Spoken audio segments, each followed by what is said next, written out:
Do you think it's gonna take long? No, he should be finished soon.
I'm off, Charlene. I'll look at the reports later. Oh, cancel all appointments for this afternoon. Okay.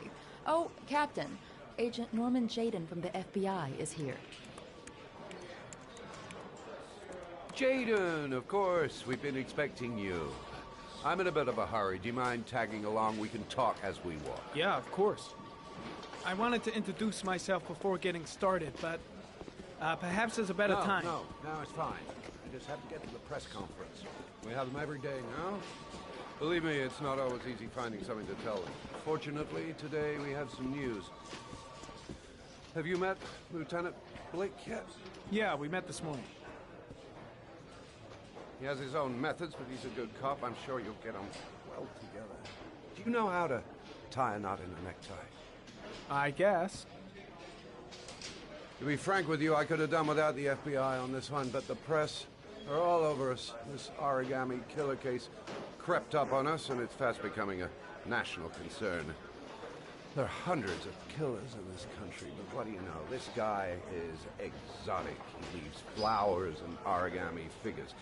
Work that one out. Then the press get onto it, and we suddenly become the center of the universe. I'm here to arrest a serial killer.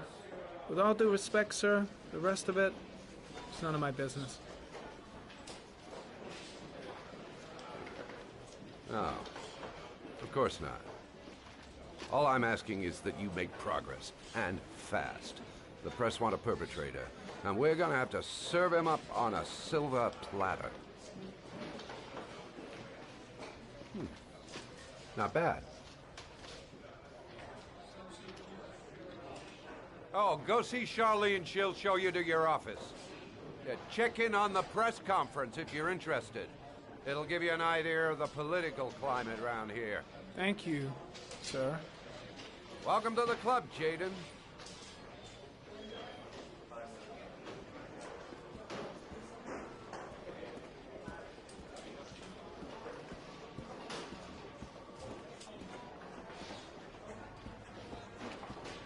I'm ready to start. Maybe we should kick off by talking about the case? I have some work to finish here. Let's talk about that later if you don't mind. Okay. No problem.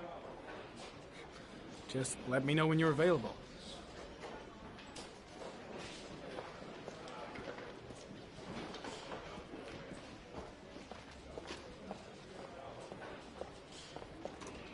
Nice watch. Oh, it's the present we offer to our new lieutenants. We bought the same model each year for the past 20 years for each promotion. It optimizes everybody's time, and it's the kind of thing that always goes down well. You can contribute to our fund if you like. We're still a few dollars short. Congratulate Larry on my behalf. I'll be sure to do that, sir. Captain Perry said you could show me to my office? Yes, of course. Follow me.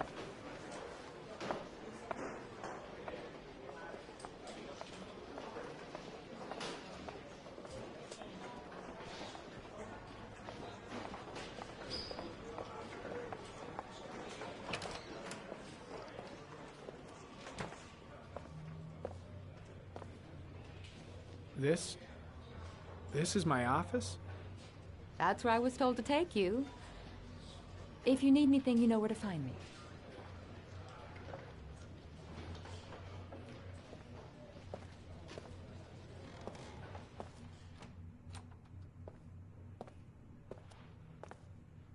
Okay, time to work.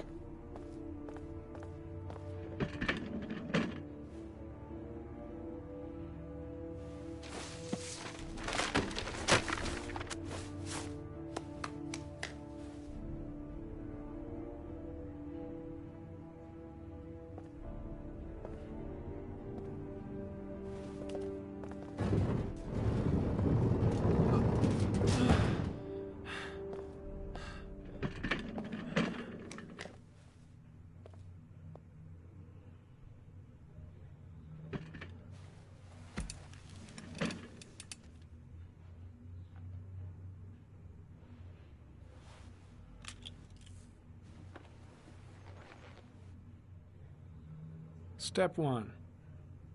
Change the office.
Always the same ritual.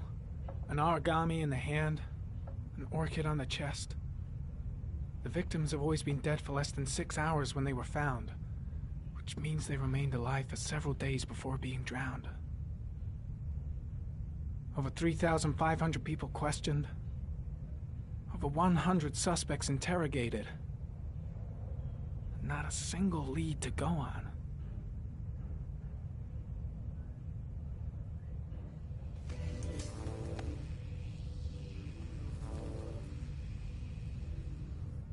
The killer is white, aged between 30 and 45. He is intelligent, calm, and determined. An organized type.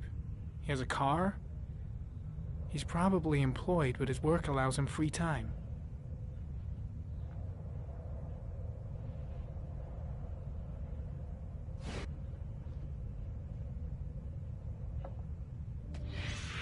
Eight victims in the last 3 years. All boys, aged between 9 and 13. No signs of violence. The victims disappear from public places in broad daylight. No one notices anything.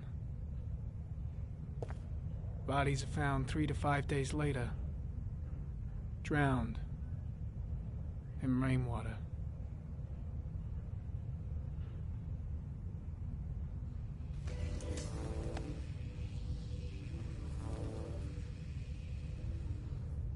There is always a railroad line adjacent to where the bodies are found. And all the victims disappeared in the fall.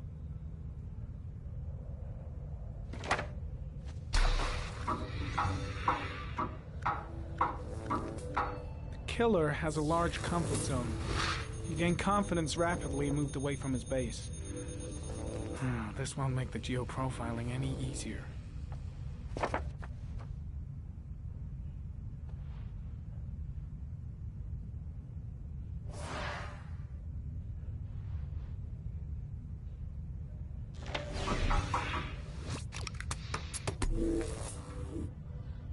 Well, well. Looks like there's something new.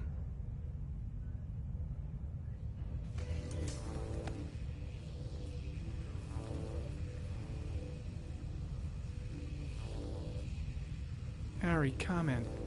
Tire tracks on the side of the road behind the railroad line.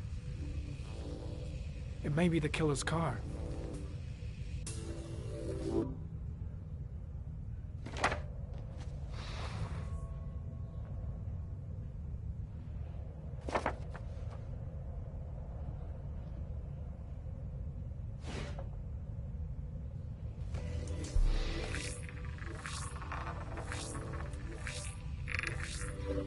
No prints or specific clues.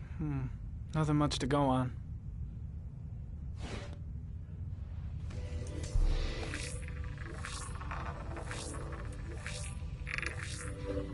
A common species. That doesn't help much.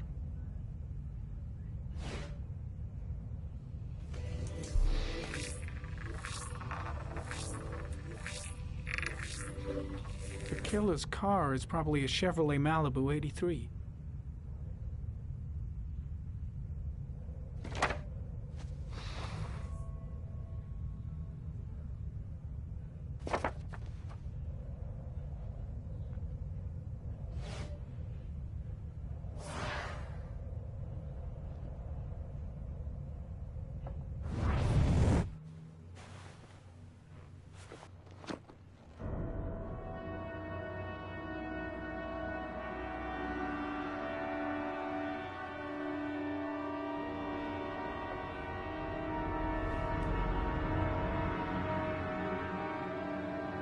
Here we go again.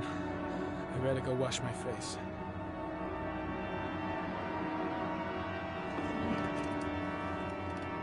I need to take some. I'm gonna faint if I resist. It's all right. I know I can make it. I know I can make it.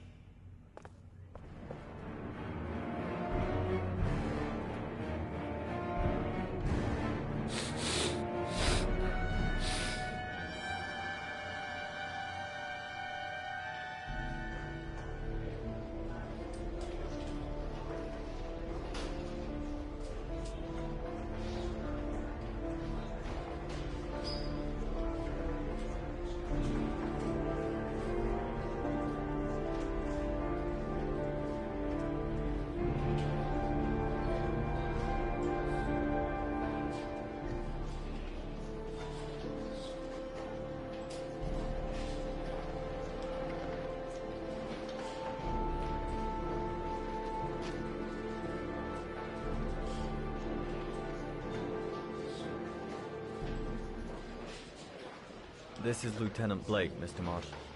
Could you please tell him what happened? It was this afternoon. I went to the park with my son, Sean. We played together for a while, and then he wanted to go on the carousel, so I put him on one of the wooden horses, and when I turned back, Sean had disappeared. Exactly what time did you arrive at the park? Try to remember exactly, Mr. Mars. Every detail can be important. It must have been about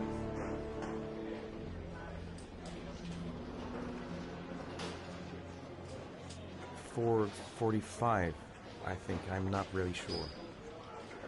What was your son wearing when he disappeared? He was wearing a coat.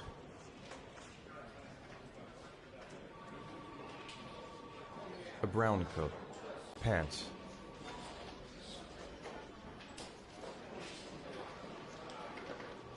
Beige pants. How could Sean have disappeared without you even noticing? Weren't you right by the carousel?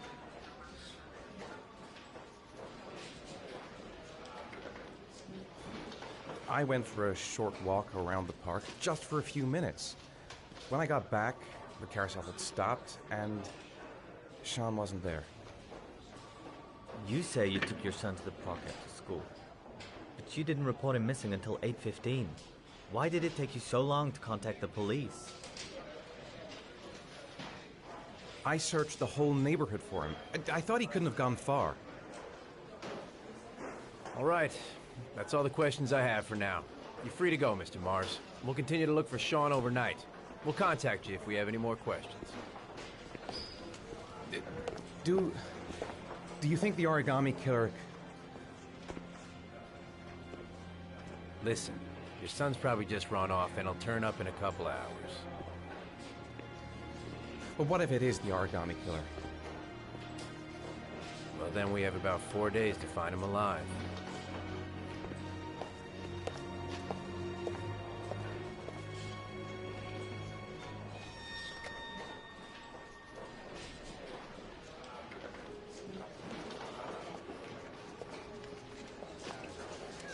Did they find something? No, nothing yet, but they're gonna keep looking through the night. Do they think it's the origami killer? It's still too early to say, but it is a possibility.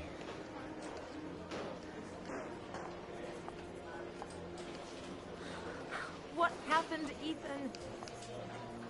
How could you lose Sean like that? You should never have taken your eyes off him. I mean, for God's sake, how hard is it to keep your eye on a child in the park? Why did you leave him, Ethan? Why? Wasn't it enough losing Jason? I'm sorry. It's not what I meant to say.